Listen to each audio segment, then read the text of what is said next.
In a year that has been universally challenging for everyone, I'm inspired by the stories of compassion in our communities.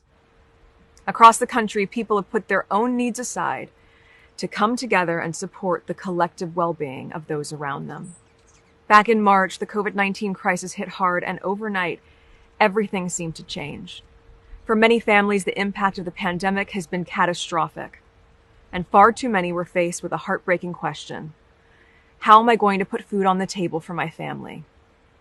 But in the face of this devastating reality, we also saw the power of the human spirit and the remarkable ways that communities respond in challenging times.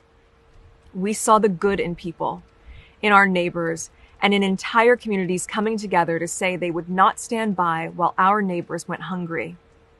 We saw communities standing up and taking action. When kids' lunch programs came to a halt, we saw our neighbors make sure that those children received the nutrition they need. And when those who are immunocompromised or most vulnerable couldn't leave their homes, we, as a community, showed up to deliver the food they needed to their doorsteps. We know the value of food as nourishment, as a life source, and in moments of crisis, the warmth of a meal can feel as comforting as a much-needed hug, especially in the absence of human contact due to the social distancing we're all experiencing. These moments reminded so many that they're cared for. Tonight, we are celebrating these quiet heroes, some of whom I know, and others that we applaud from afar.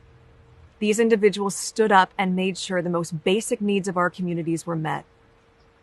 They made sure that those around them did not have to suffer in isolation. They nourished their neighbors in more ways than one. And they showed us, all of us, that even in the darkest times, when we come together, we have the power to remind someone else that there is hope and that we will be okay.